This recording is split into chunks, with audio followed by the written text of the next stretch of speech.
2022년 12월 14일 제2주차 수요 가정 예배를 드리시겠습니다. 기도하십니다. 사랑과 은혜가 충만하신 아버지 하나님, 우리들이 하나님 앞에서 예배를 드릴 수 있는 은혜를 주신 것을 감사옵나이다. 하나님은 신령과 진정으로 예배하는 자를 찾는다고 하셨습니다. 오늘도 하나님 앞에 참으로 바르게 예배하게 하여 주시옵소서. 삶 속에 주님께 경배하게 하여 주옵소서.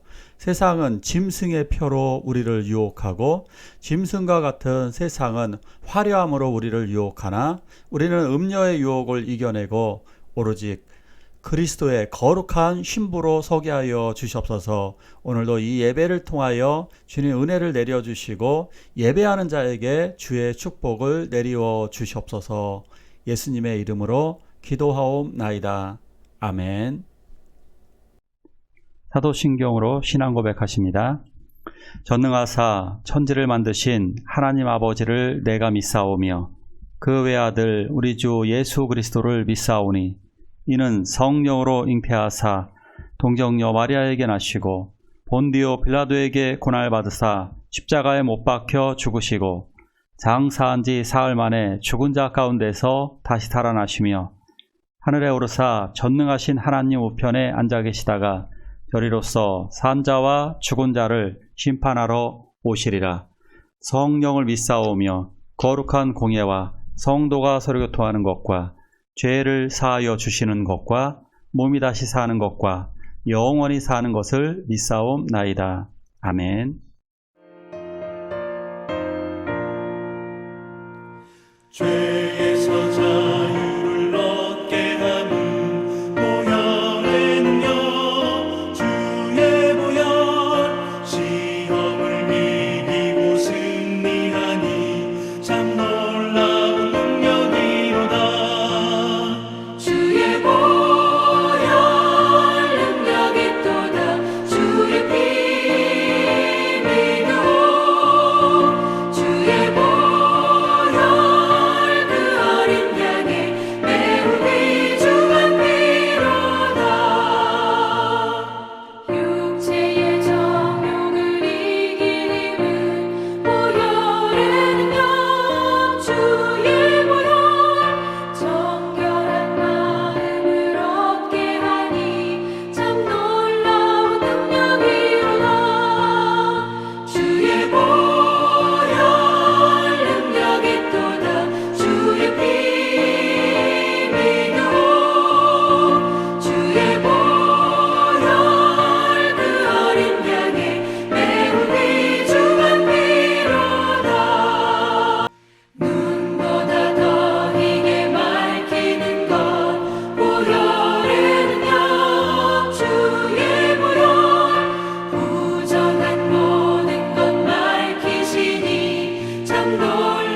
모세가 지팡이를 들었다고 전쟁을 이길 수 있을까요?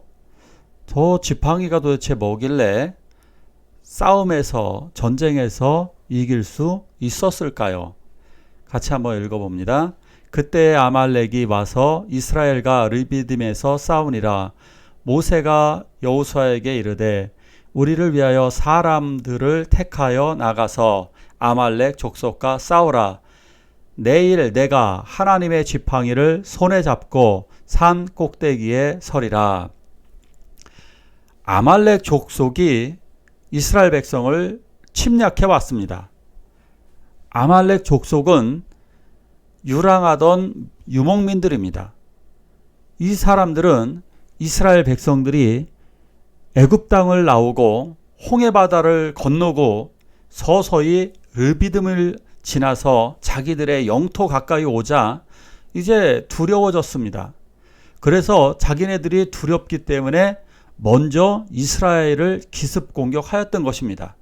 이것이 정말 사악한 짓이 뭐냐면, 대부분의 전쟁은 원래 서로 선포해서 상대국에 대해서 전쟁을 일으킨다라고 선전포고하는 것이 예의이죠. 또 사나이답게 정면 대결을, 군인들끼리 대결을 먼저 벌여야 되는 것입니다. 그런데 문제는 약한 자들부터 그 뒤쪽에서 여자들, 노인들, 어린아이, 그래서 처지는 이러한 뒤쪽부터 기습 공격을 감행해서 잔인하게 이스라엘 백성을 살해하였습니다. 그래서 하나님은 이것에 대해서 아말렉 족속을 용서하지 않겠다라고 말씀하여 주셨습니다. 약한 사람을 공격하는 것, 예를 들어서 이런 거죠. 어린아이를 때리거나 장애인분들을 때리거나 이런 것에 대해서는 하나님이 더욱더 분노를 하십니다. 자, 이제 절체절명의 위기가 닥쳤습니다. 그러자 모세는 여호수아에게 명령을 내려서 그리고 아말렉과 싸우라고 하였습니다. 재빨리 여호수아는 이스라엘 백성들을 모집을 합니다. 군사들을 모집합니다. 자, 그런데 이것은 정말 무모한 싸움이었습니다. 왜냐하면 이 사람들은 한 번도 싸워본 적이 없는 사람들입니다. 싸워본 적이 없는 사람들에게 우리도 이렇게 예를 들어볼까요? 한 번도 싸워보지 않은 사람들에게 이종격투기나 격투기나 권투를 해본다고 한번 생각해 보십시오. 그 사람이 이길 수 있을까요? 더군다나 문제는 무기도 없습니다. 무기도 없는 사람들이, 싸워본 적도 없는 사람들이 어떻게 아말렉 족속과 전쟁을 하여 이긴다는 말입니까? 이것은 정말 어렵습니다. 자, 그런데 모세는 특별한 약속을 하나 합니다. 내가 하나님의 지팡이를 손에 잡고 설 것이다. 산꼭대기에. 그러니까 두려워하는 백성들에게 말을 하는 거죠. 내가 지팡이를 들고 선다. 그런데 이 지팡이의 이름 이렇게 얘기합니다. 하나님의 지팡이를 잡고 라고 이야기합니다. 그 지팡이는 보통의 지팡이가 아니라 하나님의 지팡이였습니다. 자, 그런데 정말 고작 그 지팡이 하나를 들고 선다고 해서 이 싸움이 달라지게 될까요? 자, 실제 결과를 한번 보겠습니다. 모세가 손을 들면 이스라엘이 이기고 손을 내리면 아말렉이 이기더니, 아주 치열한 전투가 벌어졌습니다. 그런데 정말 놀라운 일이 벌어졌습니다. 모세가 손을 들면 이스라엘이 이기는 것이었습니다. 모세가 지팡이를 들고 있는 그 손을 드는 즉시 이스라엘 백성이 싸움에서 이기는 것입니다. 손을 들면 이스라엘 백성들이 용맹해지는 것입니다. 이게 과학적으로 가능할까요? 예, 가능합니다. 개들이나 동물들은 주인이 있으면 더 강해지는 경향이 있습니다. 모세의 손은 일반적인 손입니다. 평범한 손입니다. 하지만 모세의 손에 들려있는 지팡이는 보통 지팡이가 아닙니다. 그 능력의 하나님의 지팡이는 이집트에게 10대 재앙을 내려서 그들을 완전히 패배하게 만들었습니다. 항복선언을 받아냈지요. 바로 왕에게. 그 능력의 지팡이는 또한 홍해바다를 가른 지팡이였습니다. 모세의 지팡이는 또한 반석을 쳐서 물을 냈던 지팡이입니다. 자, 그 능력의 지팡이를 들고 하나님의 능력을 그들에게 보여주겠다는 것입니다. 그렇기 때문에 그 지팡이는 그들에게 자신감이요, 그들에게 승리의 보증이었던 것입니다.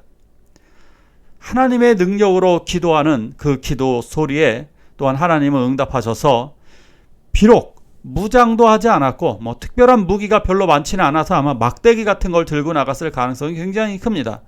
그럼에도 불구하고 그들은 이길 수 있었던 것입니다.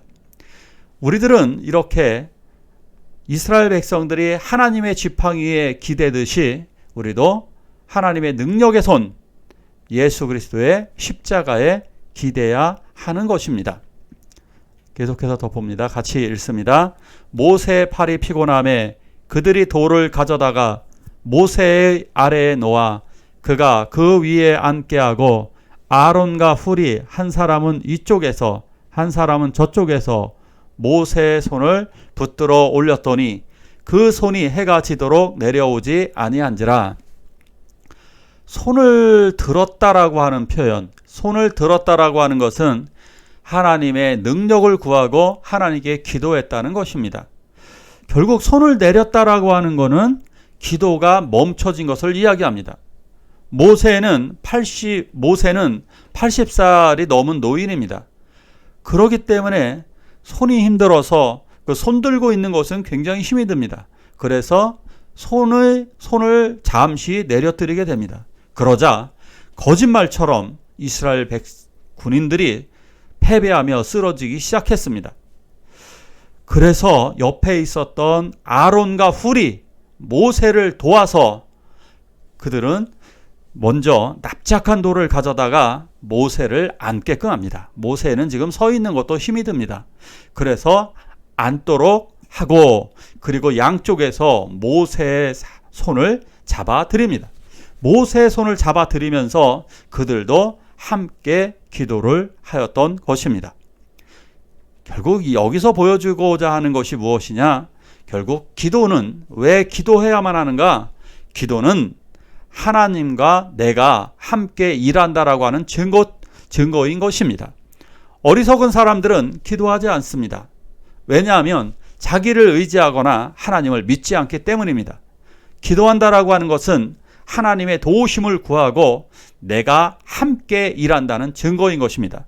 기도하는 사람은 반드시 싸워야 하고 싸우는 사람은 기도해야 합니다. 일하는 사람은 기도해야 하고 기도하는 사람은 일해야 합니다. 이것이 하나님이 우리를 통해 일하시고 우리와 함께 하시는 하나님, 임마누엘 하나님을 경험하게 되는 것입니다. 기도를 또한 우리 기도할 때 합심기도, 통성기도라 그러죠. 같이 하게 됩니다. 왜 그럴까요? 기도 두세 사람이 함께 기도할 때 하나님께서는 더욱더 기뻐하십니다. 예수님께서도 마지막 십자가를 지시기 전에 겟셋마네 동산에서 같이 기도하자고 요청을 하셨습니다. 제자들에게. 그리고 베드로와 야고보, 요한에게는 더 위쪽까지 데리고 가서 함께 기도하기를 명령하셨습니다. 이렇게 합심 기도는 아주 매우 중요한 것입니다. 같이 한번 읽을까요? 여호수아가 칼날로 아말렉과 그 백성을 쳐서 무찌르니라.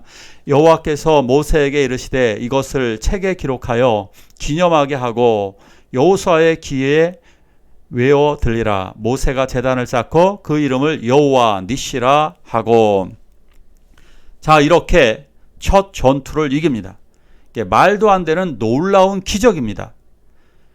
이 놀라운 승리를 그것을 기록을 자세하게 이 책에 기록을 하여서 여호수아에게 외워서 들리게 하였습니다. 이 말의 의미는 두 가지인 것입니다. 외워, 이 말씀을 철저히 기억하라는 것입니다. 또 적으라는 것은 이 말씀이 사라지지 않도록 하라는 것입니다. 그래서 이 책에 기록된 이것이 성경에 기록되어진 것입니다.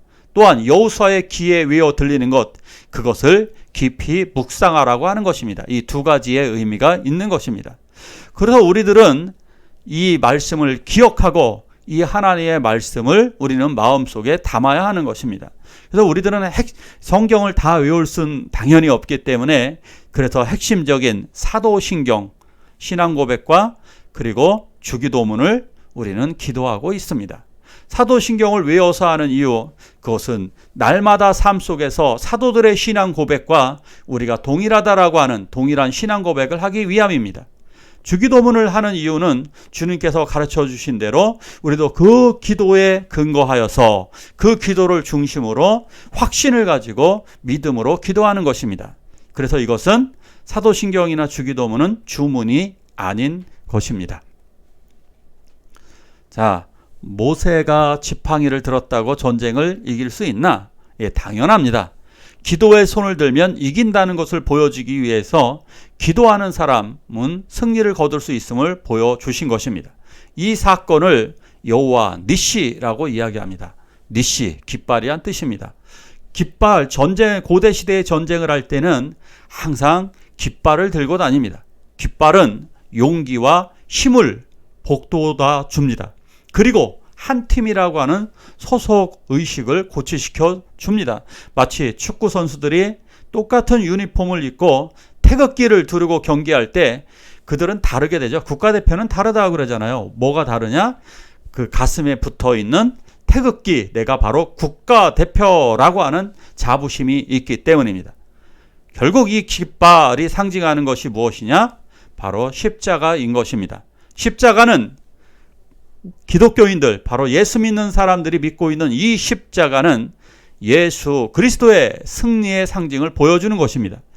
첫째는 나의 죄를 모두 다 소멸시켜 주시고 나를 하나님의 자녀 삼아 주셨다라고 하는 그것이 바로 십자가인 것입니다.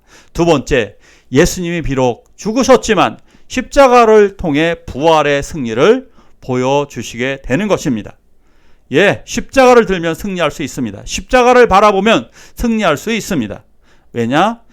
예수 그리스도가 우리와 함께 하시기 때문입니다. 이제 2023년이 다가오고 있습니다.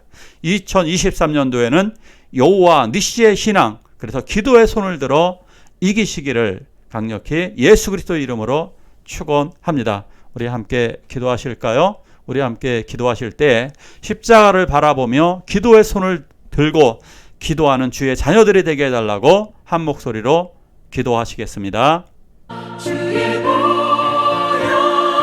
능력이 또다 주의 피 믿어 주의 보혈 그 어린 양의 매우 귀중한 피로다 구주의 복음을 전할 제목 보혈의 능력 주의 보혈 날마다 나에게 찬송 주니 참 놀라운 능력이로다 주의 보혈 능력이 또다 주의 피 믿어 주의 보혈 그 어린 양의 매우 귀중한 피로다. 주기도문으로 예배를 마치도록 하겠습니다. 하늘에 계신 우리 아버지여, 이름이 거룩히 여김을 받으시오며 나라가 임하옵시며 뜻이 하늘에서 이룬 것 같이 땅에서도 이루어지이다. 오늘날 우리에게 일용할 양식을 주옵시고 우리가 우리에게 죄지은 자를 사하여 준 것 같이 우리의 죄를 사하여 주옵시고 우리를 시험에 들게 하지 마옵시고 다만 악에서 구하옵소서. 대개 나라와 권세와 영광이 아버지께 영원히 있사옵나이다. 아멘.